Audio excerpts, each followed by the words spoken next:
Há uma realidade espiritual que muitos evitam enfrentar. Deus é longânimo, misericordioso, paciente, mas Ele também é justo. A sua justiça não é apenas uma ideia abstrata, mas uma manifestação ativa de seu caráter. E por mais que o amor de Deus nos atraia, é a sua santidade que nos confronta. Em uma geração que ama esconder pecado sob o manto do ninguém pode me julgar, é preciso dizer com clareza: Deus vê tudo. E mais do que isso, há momentos em que Ele, por amor e por zelo à verdade, expõe o que estava escondido, não como punição arbitrária, mas como o último chamado ao arrependimento verdadeiro. Há um tempo de esconderijo, mas também há um tempo de revelação. O próprio Jesus disse, em Lucas capítulo 12, versículo 2, nada há encoberto que não venha a ser revelado, e oculto que não venha a ser conhecido. Isso não foi dito como ameaça, mas como alerta de amor. O Senhor não tolera que vivamos em duplicidade. Ele não permite que seus filhos sejam consumidos pelo engano. E mesmo quando tentamos maquiar o pecado com palavras bonitas ou intenções supostamente boas, Deus sonda o coração e revela o que está encoberto. O Espírito Santo não denuncia para humilhar, ele expõe para curar. Mas a dor da exposição pode ser evitada quando existe o arrependimento genuíno. A palavra de Deus em Provérbios capítulo 28, versículo 13 diz: o que encobre as suas transgressões nunca prosperará, mas o que as confessa e deixa alcançará misericórdia. Há uma linha tênue entre a disciplina e o juízo. A disciplina vem no secreto, no trato particular entre o pai e o filho. Mas quando resistimos, endurecemos e zombamos da graça, Deus permite a exposição pública como forma de nos resgatar da destruição. O problema é que muitos confundem o silêncio de Deus com aprovação. Acham que, porque nada aconteceu ainda, é sinal de que está tudo bem. Mas Deus não é lento como pensamos. Ele é paciente. Como está escrito em 2 Pedro capítulo 3, versículo 9. O Senhor não retarda a sua promessa, ainda que alguns a tenham por tardia, mas é longânimo para conosco, não querendo que alguns se percam, senão que todos venham a arrepender-se. Ele espera, ele dá tempo, ele envia alertas, ele fala através da consciência, da palavra, de irmãos em Cristo, de sonhos, de situações.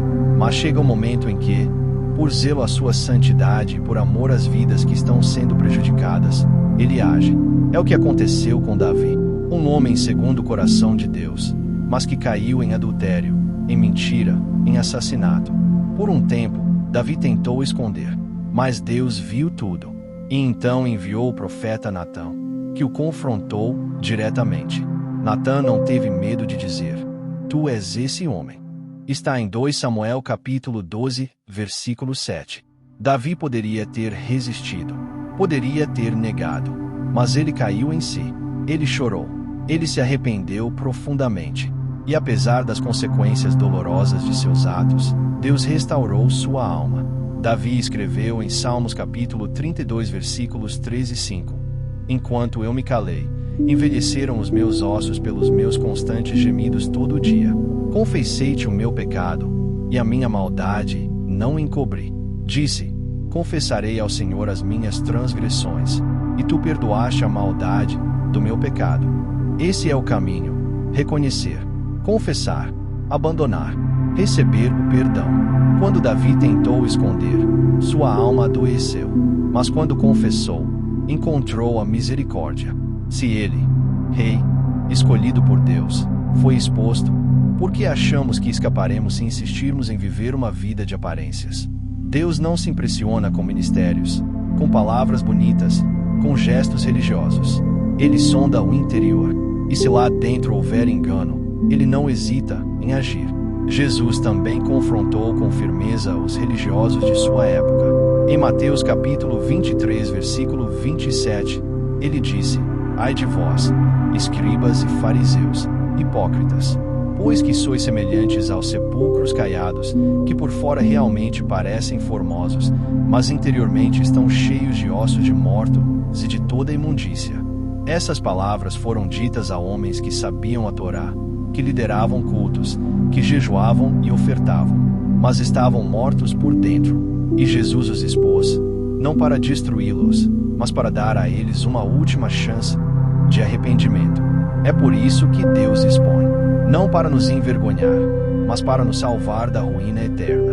A vergonha que dói hoje pode ser o preço da libertação que dura para sempre. Mas se recusarmos o arrependimento, a exposição virá, e ela virá com peso. Porque quando Deus levanta a mão e diz basta, ninguém pode detê-lo. Está escrito em Jeremias capítulo 17, versículo 10. Eu, o Senhor, esquadrinho o coração, eu provo os rins, e isto para dar a cada um segundo os seus caminhos e segundo o fruto das suas ações. O que estamos plantando no secreto será colhido no público, mais cedo ou mais tarde. Essa é uma lei espiritual. Gálatas capítulo 6, versículo 7 declara: não erreis. Deus não se deixa escarnecer, porque tudo o que o homem semear, isso também ceifará. Deus vê o escondido.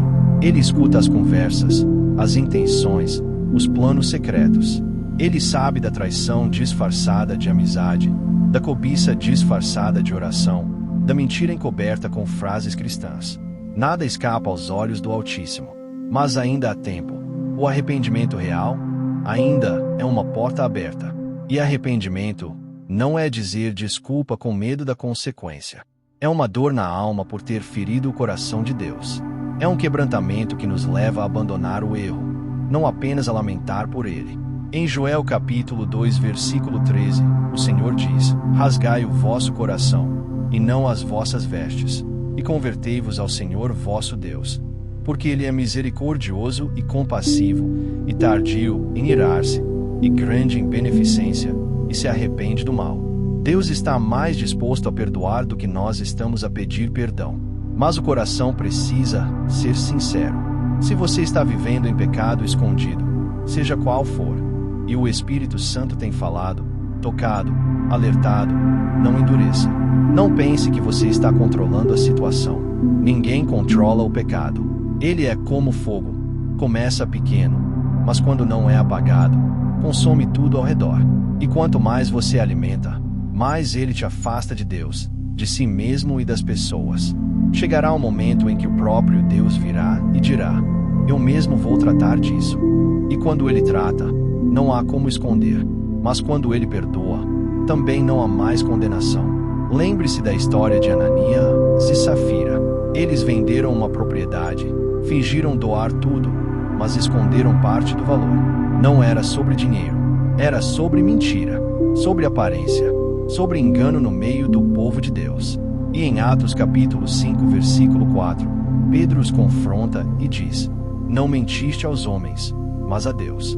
E a consequência foi imediata: morte. Deus estava estabelecendo ali um princípio. Não brinquem com a presença dele. Ele é amor, sim, mas também é fogo consumidor. Como diz Hebreus capítulo 12, versículo 29. A graça não é desculpa para o pecado, é o poder para vencê-lo. Quando caímos e nos arrependemos, a graça nos levanta. Mas quando caímos e nos justificamos, zombamos da graça. Deus conhece a diferença entre o arrependimento e a manipulação espiritual. Ele sabe quando as lágrimas são verdadeiras e quando são apenas performance. E ele resiste aos soberbos, mas dá graça aos humildes. Está escrito em Tiago capítulo 4, versículo 6. Não espere ser exposto para se arrepender. Faça isso agora, em secreto, com profundidade, com verdade. Chore diante de Deus. Diga tudo. Confesse, ainda que doa. O Senhor não rejeita um coração quebrantado. Como Davi disse em Salmos capítulo 51, versículo 17. Os sacrifícios para Deus são o espírito quebrantado. A um coração quebrantado e contrito não desprezarás, ó Deus. E se você já foi exposto, saiba que isso pode ser o início da cura.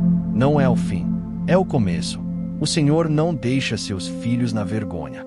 Ele restaura, ele levanta, ele limpa, mas somente quando há humildade. O que ele mais deseja é a nossa transformação, não nossa reputação. Deus prefere um pecador arrependido do que um justo, de fachada. Ele não se impressiona com aplausos, mas se comove com a confissão sincera. Você não precisa viver em fuga. Não precisa se esconder mais. A libertação para quem se entrega. Há cura para quem reconhece. Há renovo para quem se rende. Mas o tempo é hoje. Está escrito em Hebreus capítulo 3, versículo 15. Hoje, se ouvirdes a sua voz, não endureçais os vossos corações. A exposição que vem de Deus não visa o escândalo, visa a restauração. Mas para que ela não seja pública e dolorosa, que ela comece agora, em particular, no altar do seu coração. Não brinque com o que é sagrado. Não trate com leveza aquilo que custou o sangue de Jesus. Se o Espírito te confronta, é porque ainda há esperança. O pior é quando ele já não fala mais. Mas se ele está te chamando hoje, volte. Corra. Se prostre. Não por medo de ser exposto, mas por desejo de ser transformado. Deus quer te livrar da destruição. Ele quer te dar um novo começo. Mas esse recomeço começa com arrependimento.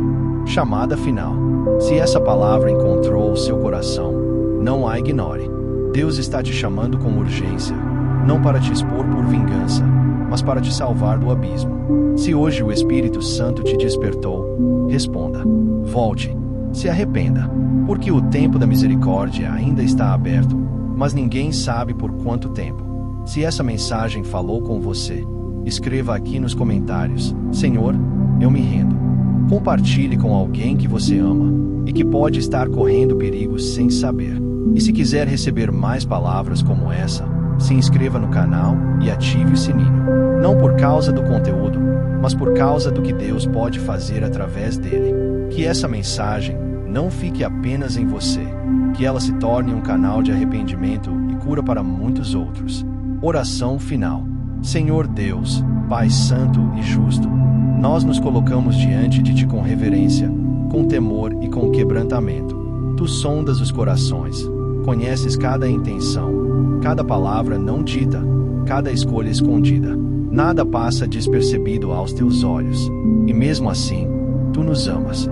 Mesmo assim, estendes a mão. Senhor, se há algo em nós que precisa ser trazido à luz, revela com amor. Não queremos esperar a exposição que dói. Queremos hoje nos lançar aos Teus pés com sinceridade. Perdoa, ó Deus, os pecados ocultos. Lava-nos com o sangue de Jesus. Cria em nós um coração puro, como clamou Davi.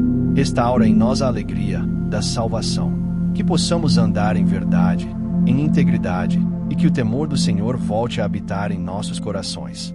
Livra-nos de toda hipocrisia, de toda fachada espiritual, de toda dureza de alma. Que o arrependimento seja real e profundo, e que o Teu Espírito nos conduza à vida abundante que vem da obediência. Em nome de Jesus, o justo, nosso Redentor e intercessor. Amém.